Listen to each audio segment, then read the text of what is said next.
안녕하세요. 저는 영 이노베이션 파티 YIP의 선출직 운영위원장을 맡고 있는 김승현입니다.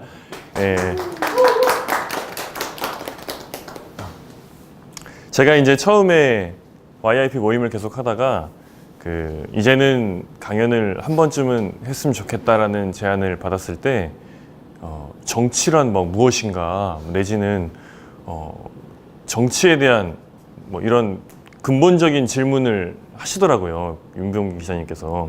근데 제가 그때 뭐라고 답했냐면 제가 무슨 정치를 말합니까? 라고 했던 게 제목이 됐습니다. 그래서 이 제목은 나중에 이제 결론에 가다 보면 두 가지의 의미를 가지게 되는데 그 두 가지의 의미를 함께 같이 보면서 진행했으면 좋겠습니다. 옥션 이렇고요. 네, 넘겨주세요. 제 이름이 김승현인데요. 김이야 패밀리 네임이고 승이 이길 승자에 현이 어질 현자를 쓰고 있습니다. 저희 작은아버지께서 제 이름을 지어주셨는데 저는 개인적으로 사람은 자기의 이름대로 좀 산다 이렇게 생각하는 편이에요. 왜냐하면 어린 시절부터 그런 이름으로 불려지고 그런 이름으로 살기 위해서 노력한다 저렇게 생각하거든요. 근데 제 이름의 뜻이 승은 불의를 이김이요 현은 빛나는 어짐이라 라고 해서 불의와 맞서 싸워 이겨라 라는 뜻입니다. 빛나는 현명함을 가지고 어린 시절부터 그래서 개인적으로 초등학교 중학교 때는 경찰이나 검찰이 되려고 했었어요. 딱 첫 번째 인식으로 불의와 맞서 싸우려면은 약간 범죄자들을 때려잡는 그런 역할을 해야 될 것만 같았거든요. 그래서 어린 시절에는 이제 검찰이나 공부 열심히 해서 경찰이 돼야겠다 이런 생각들을 하면서 컸습니다. 근데 그러다가요 고등학교 1학년 때 저희 아버지께서 이러저러한 사정으로 재판을 하시게 됐어요. 근데 그 재판 과정을 제가 이제 고등학교 1학년 아들로 이렇게 지켜보는데 굉장히 억울한 거예요. 너무 그 검사들이 하는 주장이나 이런 것들이 우리는 잘못한 게 없는데 우리들이 다 입증을 해야 돼. 내가 왜 잘못을 하지 않았는지를. 근데 그런 이제 입증의 절차가 너무나도 복잡하고 어렵다 보니까 비용은 너무나도 고비용이고 그 비용을 감당하려면 빚을 져야 되는 이런 어려움들이 있더라고요. 그때 물론 모두가 그런 것은 아니겠지만 이렇게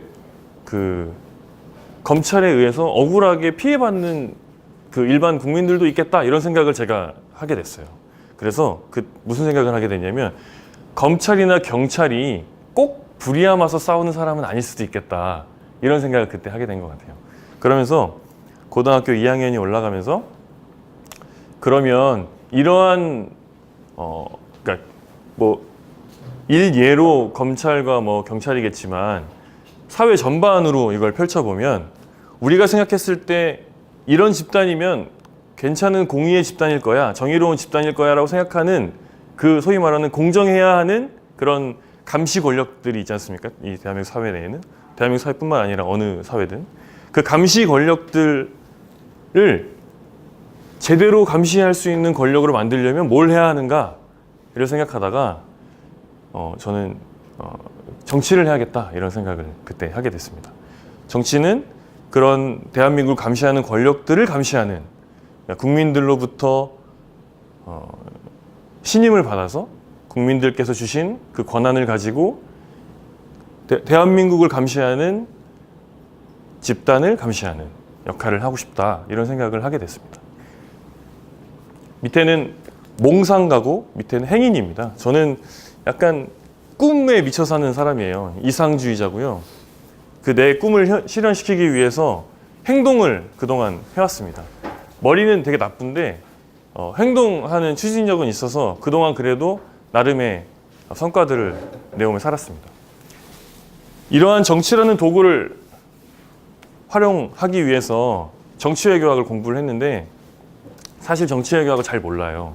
학사만 졸업했을 뿐만 아니라 학교 다닐 때 막 학구파는 아니었거든요, 제가. 그나마 제가 정치라는 것에서 조금 이해를 아주 조금 하고 있는 게 막스 베버입니다. 막스 베버는 그 소명으로서의 정치라는 책, 우리나라로 번역할 때는 이제 직업으로서의 정치라고도 번역되기도 하는데 아주 짤막한 책이거든요. 이 짤막한 책을 통해서 정치에 대해서 정의를 내릴 때 단단한 널빤지에 아주 서서히 그리고 꾸준히 그 널빤지를 뚫어내는 작업으로 정치를 소개하고 있습니다. 그만큼 정치라는 것이 막 한순간에 일면에 일시에 이루어지는 게 아니라 끊임없는 어떤 노력과 행동을 통해서 사회를 변화시켜내는, 그리고 단단했던 어떤 벽을 뚫어내는 그런 역할을 하는 것이 정치다라고 저는 그렇게 이해를 했습니다. 그 정치가 크게 저는 세 가지라고 생각을 하는데요. 우리의 가치관을 통해서 시대 정신을 정립하는 것, 우리 이 시대가 지금 무엇을 요구하고 있는가를 만들어내는 것이 정치라고 생각을 했고, 두 번째는 각자가 가지고 있는 이해와 요구, 그리고 꼭 그거 각자가 뿐만 아니라 집단이 가지고 있는 이해와 요구를 모아서 국가 자원을 어떻게 효율적으로 배분하는가. 이것이 사실 정치학 총론 같은데 아주 처음에 나오는 정치의 그 개념 정의거든요. 뭐 희소 가치의 권위적 배분, 이렇게 표현을 합니다. 그리고 마지막 세 번째가 그런 것들을 하기 위해서 정권을 창출해야 되는 거죠. 그 획득의 경쟁에 참여해서 선거라는 제도를 통해서 우리가 국민들로부터 권한을 받아 첫 번째와 두 번째를 실제로 이행을 해내는 것이 저는 정치다라고 이렇게 책을 통해서 이해를 했습니다. 근데 여기서 말하는 정치는 지금 우리나라는 정당 정치잖아요. 정당을 기반으로 하는 정치죠. 정당을 기반으로 하는데, 정당은 아까 말씀드렸던 그 정치 권력을 획득하기 위해서 정견, 정치적 의견을 같이 하는 사람들이 한자리에 모여가지고 공통된 정책에 입각해서 일반적인 이익, 그러니까 아까 말했던 여러 각자들의 이익들이 다 이렇게 나눠져 있는데 그 사람들의 일반적 이익을 증진시키고자 결합한 정치의 결사체다, 이렇게 볼 수 있습니다. 사실 정당이라고 하면 우리가 정당 사람들은 그냥 뭐 서로 자신들의 이익을 위해서 싸운다, 이렇게도 볼 수 있지만 기본적으로는 이러한 일반적 이익을 증진시키고자 모인 집단이다라고 볼 수 있습니다. 저는 아까 말씀드렸던 내가 무슨 정치를 이라는 질문에서 대한민국 사회를 먼저 좀 봐야 된다라고 생각을 했어요. 이게 최상위 0.1% 소득 집단에서 각 직업이 차지하는 비중과 평균 소득인데요. 금융소득자가 압도적으로 많습니다. 무슨 말이냐면 노동을 통해서 벌어들이는 수익보다 금융 자산을 통해서 벌어들이는 수익이 조금 많은. 한번 눌러주시겠어요? 직장인 금융소득 상위 1%가 연소득 44억인데요. 근로소득 상위 1%가 연소득 2억 4천만 원이라고 하더라고요. 그러니까 18배 차이가 나는데, 저는 이런 부분들이 대한민국 사회가 불평등한 사회다. 이미 가지고 있는 사람들은 가만히 있어도 더 계속 가지게 되고, 이미 없는 사람들은 끊임없이 없을 수밖에 없는 그런 사회가 아닌가라는 생각을 했습니다. 미셸 푸코라고 하는 프랑스의 한 학자가 판옵티콘이라는 이야기를, 아주 과거에 있던 이야기를 1975년도에 꺼내왔는데요. 이게 아마 제 기억이 맞다면 1700년대에 판옵티콘이라고 한 영국의 어떤 그 기획자가, 그죠? 기획자가 감옥을 설계를 한 거예요. 어떤 식으로 설계한 거냐면 가운데가 감시자고 각 방들이, 범죄자들이 각 방 안에 들어가 있습니다. 방 안은 매우 어둡고 감시자는 불빛을 비춰서 범죄자들을 감독하는, 아주 효율적으로 범죄자들을 감독하는. 근데 이 파놉티콘에는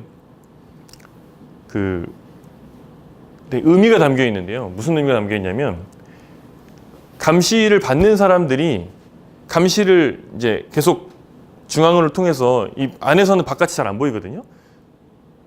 끊임없이 자기를 감시하고 있다라고 느끼면서 스스로 자기를 감시하게 됩니다.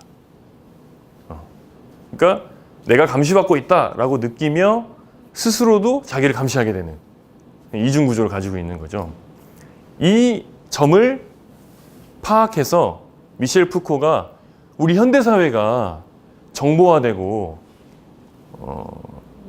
기계화되고 하면서 우리 사회도 우리를 이렇게 지금 감시하고 있다. 근데 그 상황에서 인간들은 또한 나 스스로를 그렇게 감시한다. 이렇게 이제 미셸 푸코가 비유를 했는데요. 제가 이 파놉티콘을 통해서 본 것은 공부하는 인간, 그러니까 호모 아카데미쿠스 인간은 끊임없이 학습을 하는데, 이것이 우리는 너무나도 좋은 것이고 이 학습이 너무나도 중요한 거고, 누적될수록 우리 인간은 보다 축적된 고등한 문화를 향유하게 되는데, 이 학습으로 인해서 오히려 감시를 받는 것이 학습되니 나를 감시하게 되는 이런 구조, 이런 사회. 이게 다르게 말하면 저는 학습 당하는 인간이라고 저는 좀 이해를 했어요. 그러니까 왜 앞서서 불평등한 사회를 말하면서 파놉티콘을 꺼내 들었냐면, 불평등을 아주 어린 시절부터 당연하게 겪다 보면 20세, 30세 사회의 주요한 역할을 하게 될 때가 오더라도 불평등한 사회는 당연한 사회다. 아니, 금융소득이 있어서, 자기가 자산이 있어서 더 고소득을 내는 것이 뭐가 문제야? 라는 것 또한 학습될 가능성이 있다. 이 불평등한 사회가 불평등하다고 느끼지 못하고 끊임없이 그럴 수 있어, 당연해 라고 느끼는 그런 배경이 되지 않나. 그래서 사회가 혁신되지 않고 변화되지 않는 그런 것이 오히려 어떻게 보면 교육에서부터 시작된다라는 생각을 저는 했습니다. 그래서 잠시만요. 그래서 이 소수의 자본가 계급으로 밑에 그 외의 계급들은 끊임없이 갈망하고 갈증하고 올라가고자 최선을 다하고, 근데 올라가지 못하는 경우가 대부분이겠죠. 예. 그럼에도 불구하고 끊임없이. 다음, 소속되면 행복감을 느끼는 이런 사회가 돼버린 거죠. 그래서 대한민국 사회에서 성공의 척도가 과연 무엇일까라고 고민을 좀 해보니까, 대기업에 취업해요. 전문직 종사자로서. 혹은 명문대를 진학합니다. 그 전에 외고, 과고, 자사고, 뭐 소위 말하는 학군 좋은 데서 공부를 하는 것. 요즘 스카이캐슬이라는 드라마가 저도 보고 있는데, 그러니까 처음에 안 보다가 누군가가 저한테 제가 이런 분야에 관심을 가지고 있다는 걸 아니까 스카이캐슬을 꼭 봐야 돼 이런 얘기를 하더라고요. 그래서 보니까 꼭 봐야 되는구나 이런 생각을 했어요. 게다가 이제는 심지어 이제 사회가 많이 바뀌었대요. 너 어느 대학 나왔어가 아니라 그러더라고요. 너 어느 유치원 나왔어. 예, 사회가 점점 영어 유치원, 명문 사립 유치원, 거기서부터 시작되는 일종의 계급. 학습하는데 그 학습이 성적으로 이어지고, 성적이 대입을 기준으로 하는 시험으로 가고, 그것이 취업으로 이어지고, 그것이 행복하다고 느끼고, 그 행복을 느끼니까 또 학습을 하고, 이런 구조. 그러니까 즉 다시 말해서 우리의 학습의 동기부여, 우리가 이제 아까 말씀드렸던 인간은 호모 아카데미쿠스라고 하는 학습하는 인간인데, 그 학습하는 인간이 학습을 하는 동기가 즉 다시 말해 외적 보상에 의해서 외적으로 이 친구에게 주어지는 그 보상에 의해서 우리가 학습하게 되는, 그것은 일종의 여기서 보다시피 앞서서 말했다시피 금전으로 이어지는, 우리가 학습하는 이유가 돈으로 이어지는 외적 보상이 경제적 보상을 뜻할 수도 있겠죠. 그런 이어지는 구조 속에 살고 있다. 저는 이러한 우리의 기준이 마치 이런 흑백 사진 같았어요. 그러니까 흑 아닌 백인 거죠. 다채로운 색상이 없는, 너 뭐 명문대 나왔어? 오케이, 백. 내지는 뭐 흑. 둘 중에 뭐가 좋은지 모르겠는데 너 아니야? 반대. 그 외. 대한민국 사회가 이렇게 소위 말하는 이분화되어 있다. 이런 무채색의 흑백 사진 같은 느낌이다 라는 생각을 하게 됐습니다. 학력이 좋으냐 나쁘냐, 장애가 있냐 없냐, 전문직이냐 아니냐, 대기업이냐 소기업이냐, 뭐 등등의 우리를 구분짓는 기준들이 있고, 그 구분돼서 좋은 쪽으로 포함되면 오케이, 아니면 아니야, 나고, 이러한 그 사회가 지속될수록 대한민국 사회는 보다 더 불평등해지고 보다 더 불합리해진다, 이렇게 생각을 했습니다. 그래서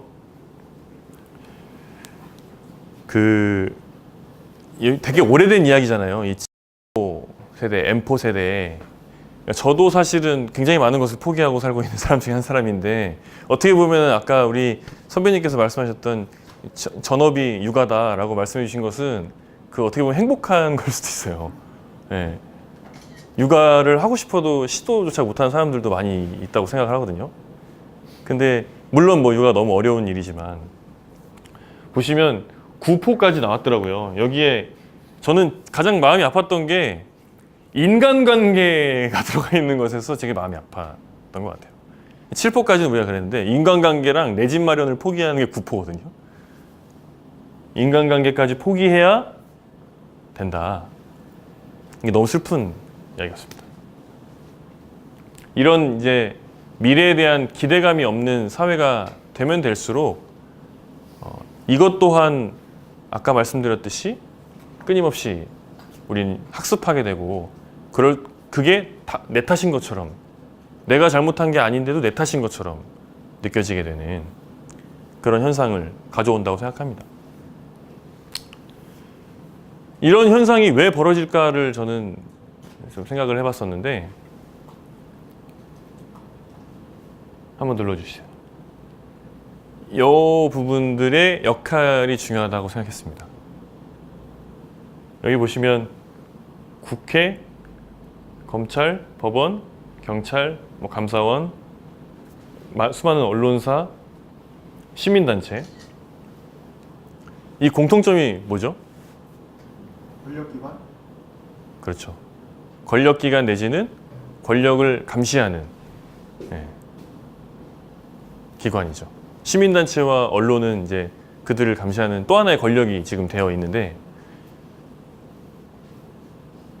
이 권력기관이 제대로 감시할 수 있게 해줘야 돼요. 제대로 권력 행사를 할 수 있게 해줘야 됩니다. 근데 그렇지 못할 때 우리가 해야 하는 것들이 있다고 저는 생각을 했어요. 처음으로 돌아가면 그 막스 베버가 이야기한 단단한 널빤지를 서서히 그리고 꾸준히 끊임없이 뚫어내는 작업을 총 3가지로 이야기를 하거든요. 그게 정치인이 갖춰야 할 자질이다라고 이야기하면서 3가지를 이야기하는데, 첫 번째는 그 정치인은 신념이 있어야 된다는 거예요. 그러니까 소위 자기가 가지고 있는 이 사회에 대한 가치관이 있어야 한다. 그 가치관을 다른 말로 신념윤리다라고 이야기를 했습니다. 두 번째는 그 신념을 제대로 이행할 수 있는 책임을 갖춰야 한다. 그것이 두 번째 책임윤리였습니다. 자기가 그러니까 예를 들면 우리가 무슨 가치를 갖고 있어요. 근데 근데 내 가치관이 여성을 폭행해야 되는 가치관이야. 여성은 때려야 말을 들어. 이런 가치를 갖고 있어. 잘못된 거잖아요. 그런 걸 책임질 수 없는 그런 가치관은 안 된다는 거죠. 그러니까 내가 가지고 있는 가치관을 실현했을 때 그거에 대한 책임까지도 질 수 있는 그런 가치관이어야 한다는 거예요. 그러니까 잘못된 가치관은 안 된다는 거죠. 가령 히틀러가 유태인들을 학살하는 것들. 유태인들은 다 죽어야 돼, 말살해야 돼 라고 그런 생각을 갖고 있었지만 그거는 사실은 책임윤리에는 벗어나는 가치관이었던 거죠. 그 신념윤리가 책임윤리하고 함께 만나야 좋은 정치인의 자질을 갖춘 것이다 라고 말하면서 마지막으로 말한 것이 그 신념윤리와 책임윤리 간의 균형 감각을 이야기했습니다. 정치인은 이 책임윤리, 신념윤리 그리고 균형 감각을 잘 갖춰야 좋은 정치인이다. 근데 막스 베버는 본인은 선거에서 다 떨어졌어요. 네, 좋은 학자였지만, 좋은 정치학자였지만 좋은 정치인은 아니었나 봐요. 본인은 선거에서 다 떨어지셨고, 네. 저도 그런 이제 과정에서 한 가지 이야기를 하자면, 사실 저는 지금 이제 공무원이라서 이런 정치적 어떤 그런 발언은 할 수가 없는데, 그냥 제 개인적으로 저도 이제 아까 말씀드렸듯이 어린 시절부터 정치라는 것을 해야겠다라고 마음을 먹고 대학교 때 정치외교를 공부하고 대학교 4학년 때 소위 말해서 제가 싫었던 게 그거였어요. 뭔가 정치하고는 전혀 상관없는 일을 하다가 갑자기 공천받아서 정치를 하는 것이 너무 싫었어요. 그런 사회. 그러니까 사회에서 기득권 계층이면 정치를 할 수 있는 사회. 그러니까 물론 그런 부분도 저는 일면 필요하다고 생각하거든요. 그러니까 전문직이 좀 정치를 해야 되는 그런 일부 포션이 필요하다고 생각하는데 뭔가 그렇게 하지 않으면 정치를 할 수 없는 것 같았어요.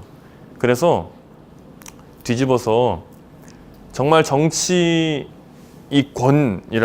정치의 그룹에서 가장 밑바닥에서부터 한번 시작을 나는 해보자 라고 생각을 하고 대학교 4학년 때 국회에 입법보조원이라는 자리로 제가 이제 들어가게 됐습니다.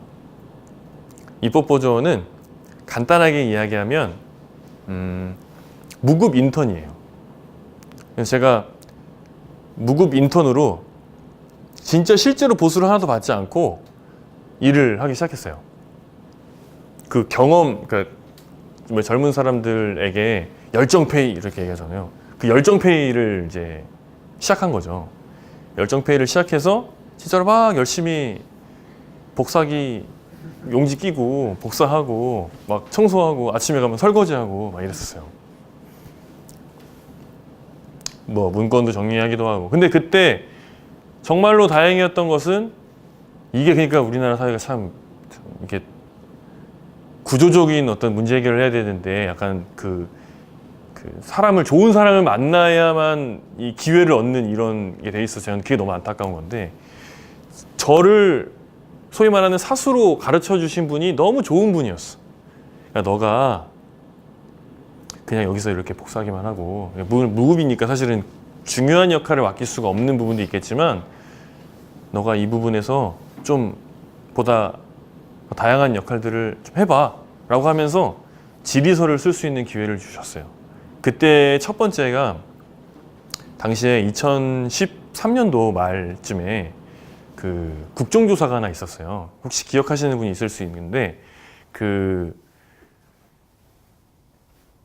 KT와 같은 이런 통신사가 개인정보를 보호하지 못해가지고 개인정보가 다 유출된 사고가 한 번 있었어요. 2013년도 후반부에. 이 개인정보 유출과 관련된 국정조사가 그때 있었는데 제가 처음 들어갔던 의원실이 정무위원회 소속 의원실이었어가지고 그 국정조사에 참여하게 됐었는데 그때 그것과 관련된 이제 소위 말하는 제대로 된 보좌진으로서의 역할을 한번 경험해 볼 수 있는 기회를 얻게 되고 그 기회를 통해서 나름 그냥 복사하는 친구가 아닌 지리소를 쓸 수 있는 친구로 이렇게 좀 전환이 되기 시작한 거죠. 여기를 못 넘는 경우가 첫 번째 이 언덕이 있거든요. 그래서 이제 그거를 이제 열심히 하고 나니까 그 다음 연도에 여기서 또 문제, 구조적인 문제. 이 국회는 위에서 누가 이렇게 인형 뽑기 하듯이 딱 들어가지고 올려주지 않으면 이 올라가지를 못하는 구조가 돼 있어요. 뭐 인재 풀을 미국처럼 보좌진이라는 직업이 인재 풀이 딱 이렇게 있어가지고 그 인재 풀 속에서 제대로 교육받은 사람들이 제대로 지리서를 작성하는 그런 구조가 아니라 국회의원들이 알아서 이렇게 짬짬이로 이렇게 그 선발을 하는 구조이기 때문에 그러다 보니까 누군가의 어떤 의원으로부터 선택받지 못하면 또 기회를 얻지 못하는 거예요. 근데 다행히 누군가 어떤 의원께서 저를 선택해 주셨고 제가 유급 인턴으로 이제는 돈을 120만 원씩 받을 수 있는 유급 인턴으로 가게 된 거죠. 그래서 이제 유급 인턴을 하다가 거기서 뭐 인턴도 하고 9급도 하고 7급도 하고 또 뭐 5급도 하고 이렇게 한 단계 한 단계씩 나름의 내부 승진을 통해서 국회를 경험을 하고 그 이후에 20대 국회 때는 다른 선거를 통해서 이렇게 20대 국회 때 또 국회에서 근무를 하게 되고 그 국회에서의 근무를 마치고 이제는 내가 한번 출마를 해봐야겠다라고 하고서는 제가 작년에 모든 것을 내려놓고 출마를 결심하게 됩니다. 작년에. 그래서 작년에 여름에 이제 출마 결심하고 처음 한 게 권리당원을 모으기 시작했어요. 그게 왜 그러냐면 공천을 받아야 하는데 대한민국 선거는 정당으로부터 공천 받지 못하면 당선이 아예 안 되거든요. 네. 그래서 공천을 받아야 되는데 공천을 받으려면 그 경선을 해야 돼요. 경선은 일반 대중에게 인지도가 있다 혹은 이 사람이 정책적으로 뭔가 준비되어 있다 하는 그런 기준들이 아무것도 없어요. 대부분은 그냥 권리당원 100% 경선을 통해서 후보를 선출합니다. 이 부분이 저는 좀 개인적으로 문제가 있다고 생각을 해요. 즉 다시 말해서 조직 선거에서 승리를 해야만 대중 선거를 나갈 수 있는 거거든요. 근데 조직 선거는 아무래도 기득권을 가지고 있던 사람이 유리한 선거입니다. 기존에 오랫동안 그러니까 물론 이게 입장을 바꿔놓고 오랫동안 고생하고 오랫동안 당원들 모집하고 오랫동안 당원들하고 호흡했던 사람들을 그러면 다 제끼고 뭐 정권 신선하고 좀 실력만 있으면 무조건 들어올 수 있는 거냐라고 말하면 또 거기서는 할 말이 없지만 이 두 가지를 적절하게 잘 좀 조합을 해줘야 되는데 그런 기회가 아예 없다는 것이죠. 그러니까 신인으로서 출마했을 때 가능성을 갖기가 매우 희박하다라는 것이죠. 저는 그때 그래서 뭘 계속 주장을 했었냐면 첫 번째는 권리당원 명단을 공개하기는 어려우니 개인정보보호법 때문에 권리당원에게 문자를 보내주는 시스템을 정당이 제공해라 라를 요구했어요. 그러니까 나한테 번호를 줄 필요는 없어. 대신 내가 어떤 사람인지 문자는 보낼 수 있게 너네가 좀 대신해서 보내줘. 이거였거든요. 그러니까 후보가 나왔는데 전 5사람이 나왔었어요. 경선을 하려고. 근데 5사람이 누구는 DB를 뭐 3,000개 가지고 있고 누구는 그 권리당원에 대한 누구는 뭐 저는 이제 제가 당원을 입당시킨 사람들만 갖고 있고 몇백 개 갖고 있고 이렇게 되면은 이 정보에, 그러니까 출마는 했는데 이 당원들은 누가 출마했는지를 모르는 상태에서 투표를 해야 되는 거잖아요. 그러니까 우리 권리당원들의 알 권리를 위해서 우리 이 공개는 안 돼도 문자 메시지를 발송할 수 있게 해달라. 첫 번째. 두 번째는 정책 토론회를 했으면 좋겠다. 이 이유는 아니 후보들이 어떤 생각을 가지고 있는지도 들어보지 않고 그냥 내가 아는 사람, 그냥 뭐 그동안에 뭐 이름 들어본 사람을 뽑고 있는 거예요. 근데 사실은 그 사람이 해당하는 선거구에 나와서 출마를 해서 당선이 됐을 때 무슨 일을 하려고 하는지를 들어보지 않고 어떻게 사람을 뽑냐. 적어도 토론회 내지는 정견 발표라도 모아놓고 할 수 있게 하자. 근데 정견 발표를 한 건이 대한민국에 한 건이 없습니다. 특히 작은 단위일수록. 이거는 지극히 그 지역에서 공천권을 가지고 있는 사람의 개인적인 어떤 선택에 의해서 결정되게 돼 있는 거예요. 구조적으로 되어 있지 않고 정당은 그렇게 해도 되고 안 해도 되고 상관없는 거죠. 그러니까 내가 내 후보를 내 지역구와 내 후보를 선출할 때 그렇게 해도 되고 안 해도 되고이기 때문에 귀찮고 복잡한 일이잖아요, 사실. 그러니까 안 하게 되는 거죠. 비용도 발생하고. 이 두 가지를 요구했는데 결국엔 하나도 성사가 되지 않았고 저는 그렇게 떨어졌습니다. 그러면서 이제 뭐 여기 계신 분들이 다 아실 수도 있고 모르실 수도 있겠는데 그런 질문들을 하시더라고요. 이게 뭐 정당 공천을 받으려고 출마한 사람들은 그 비용을 정당에서 좀 보전을 해주나요? 하나도 안 해주거든요. 그리고 이제 심지어는 경선까지만 출마한 사람들은 선관위 뭐 비용 보전도 없어요. 그러니까 무슨 말이냐면 다 자기 돈으로 그냥 선거를 치러야 되는 거예요. 그래서 이제 온전히 자기 비용을 들여서 출마를 해야 되고 온전히 자기 비용을 써가면서 출마를 해야 되기 때문에 리스크가 굉장히 있는 거죠. 그러다 보니 이 젊거나 아니면 재산이 많이 있지 않거나 아니면 나를 후견하는 집안에 누군가가 없거나 한 사람들은 출마하는 것 자체가 매우 좀 어려운 부분들이 좀 있습니다. 그래서 제가 그것 때문에 출마해서 후보로 있는 동안 몇 건의 언론사 인터뷰를 통해서 주장했던 바가 하나가 있었는데요. 정치자금법을 개정해야 된다라고 이야기했습니다. 왜 개정해야 되냐면, 뭘 개정해야 되냐면 지금은 국회의원, 구청장 이상의 단위만 정치자금법에 의해서 후원회를 구성할 수 있어요. 그러니까 선거를 출마하면 국회의원은 1억 5천만 원 플러스 마이너스 지역구의 크기에 따라서 인구수에 따라서 조금씩 다른데 후원금을 모금할 수 있는 법적 근거가 생깁니다. 그래서 누구누구 국회의원 후보 후원회라고 딱 규정을 내려서 거기에다가 돈을 받을 수 있어요. 개인에게 1년에 500만 원 이하, 법인은 안 되고.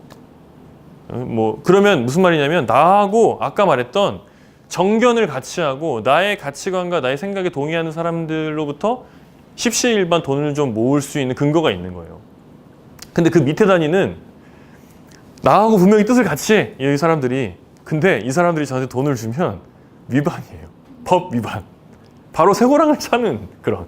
그러니까 동의를 해도 너 좋겠어 라고 동의를 해도 같이 해줄 수 있는 게 없어요. 그러다 보니까 자기 돈을 써도 안 되고 누구 돈을 받아도 안 되고 뭐 이렇게 너무 이렇게 딱 막혀 있는 거죠.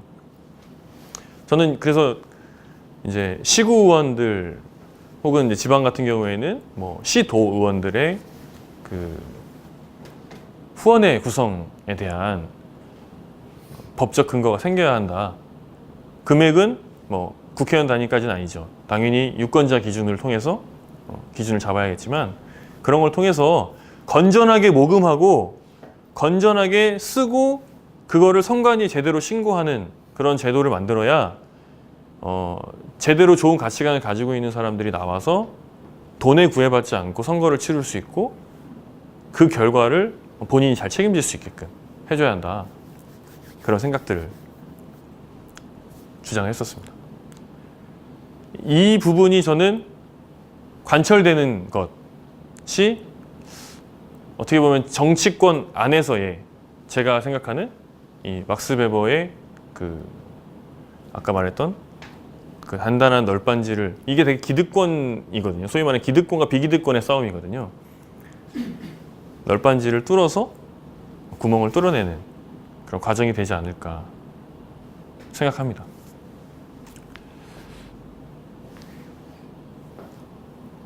아까 말씀드렸던 내가 무슨 정치를 이라는 제목으로 이제 정하고 나서 이건 두 가지로 해석될 수 있겠다라고 생각을 했어요. 첫 번째는 우리 모두에게 내가 무슨 정치를 이라고 생각을 하잖아요. 우리는 정치라는 단어가 되게 좀 무겁게 느껴지기도 하고 또는 더럽게 느껴지기도 하고 그렇지 않습니까? 그런 정치에 대해서 국민들이 관심을 가지고 참여하는 것이 매우 중요하다. 촛불이 그랬던 것처럼. 두 번째는 앞서서 내가 무슨 정치를 하고 싶은지 나는 교육의 불평등을 해소하는, 왜냐하면 학습하는 인간은 어린 시절부터 학습되는 그런 구조적인 학습을 통해서 사회의 불합리가 당연한 것처럼 느끼게 된다. 그런 불합리를 불합리하다고 느끼고 그런 불평등을 불평등하다고 느낄 수 있는 그런 메시지를 좀 전달하는 정치를 하고 싶다라고 생각을 했습니다. 그래서 제가 그때 이 마지막에 선거를 진행하면서 마지막에 좀 경선이 올해 이제 5월 4일, 5일 이틀간 해서 이제 전화 경선을 했는데요. 한 4월 말쯤 되니까 싹 느낌이 오더라고요. 떨어지겠구나. 싹 느낌이 오더라고요. 근데 마지막에 정책 결정을 하나 해야 되는 게 있었어요. 뭐냐면 예비 후보들에게는 경선까지가 예비 후보거든요. 예비 후보들에게는 예비 후보자 홍보물이라는 걸 할 수 있는 법적 근거가 있습니다. 무슨 말이냐면 내가 우리 동네에 있는 분들에게 나를 사전에 알릴 수 있는 근거예요. 이렇게 8면까지 만들어서 우리 그 선거 공보처럼 똑같은 방식으로 할 수 있는 건데 이거는 유권자의 10분의 1만큼 이렇게 선관위나 구청을 통해서 그 자료를 받을 수 있게끔 돼 있고 그 보안당이 처리되어 있는 CD로 보안 처리되어 있는 자료를 받을 수 있고 그걸 통해서 이렇게 배송을 할 수 있게끔 되어 있는데 강서구 지역, 제가 전국적으로는 잘 모르겠지만 강서구 지역에서 시의원으로 출마한, 저는 서울시의원 출마했는데 시의원을 출마한 사람 중에서 예비후보자 홍보물을 저 한 명이 했어요. 전체, 그러니까 그냥 후보 말고 경선까지 다 포함하는 거니까 사실은 꽤 많은 수십 명까지 20명 이상의 후보들이 있었는데 그 중에서 제 혼자 예비후보자 홍보물을 만들었는데 이게 왜 그러냐면요. 돈이 많이 들어요. 네. 보통 이런 후보자의 홍보물을 그냥 그 선거기획사라고 하는데 맡기면 저 같은 광역의원 단위는 뭐 작게는 5천에서 많게는 1억 정도? 그리고 뭐 그 이상 국회의원 단위는 뭐 1억 5천? 뭐 1억? 뭐 이렇게 선거 기획 비용을 요구를 해요. 메시지를 뭘 할 건지, 뭐 FGI 조사를 해서 그 조사를 통해서 이 동네 사람들이 뭘 원하는지도 분석하고 그 분석을 토대로 너가 선거 공약은 뭘 해야 되고 뭐 이런 것들을 종합적으로 해주는데 그런 비용이 발생하거든요. 근데 그 모든 것을 다 제가 하면서 그 비용을 다 낮추고 어찌됐든 제가 그때 홍보물을 저 혼자서 냈는데 마지막에 뭘 결정했어야 하냐면 이거를 다 만들어 놓고 디자인해 놓고 이거를 실제로 출력하고 발송을 할지 말지.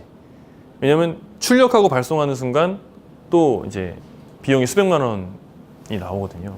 배송 비용만 한 150에서 200만 원 사이 드니까.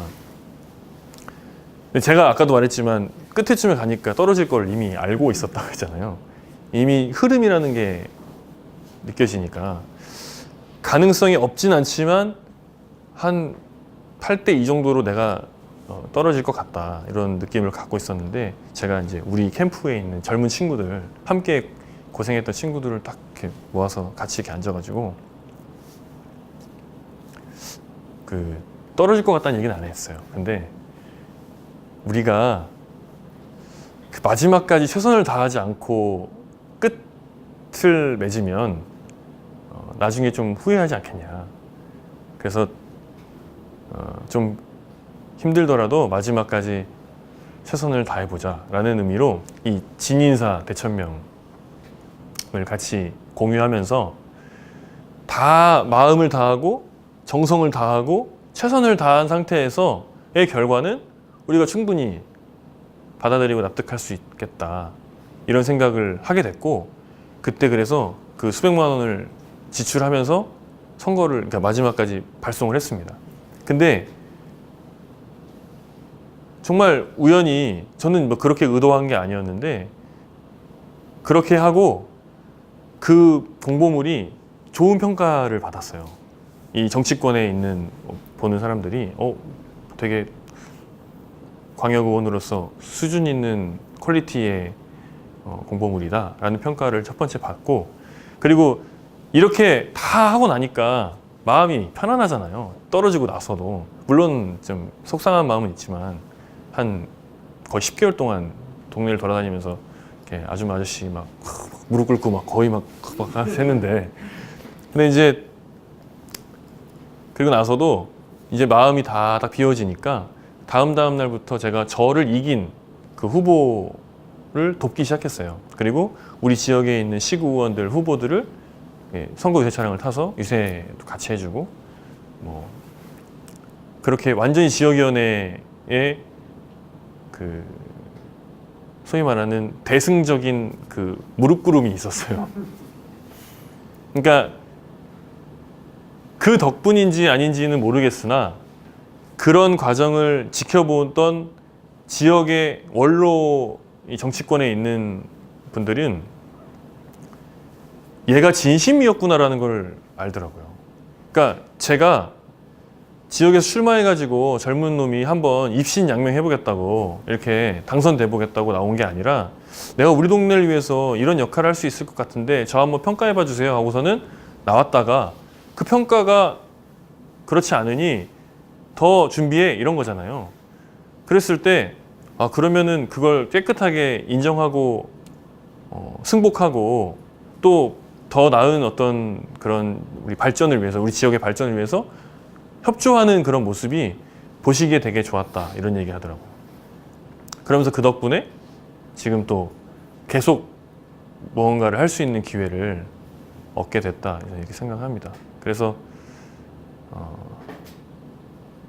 앞으로도 저는 개인적으로 제가 할 수 있는 범위 내에서 마음을 다하고 정성을 다하면서 아까 말했던 좀 옳고 바른 정치를 위해서 좀 열심히 노력하는 제가 되도록 그렇게 하겠습니다. 감사합니다. 네.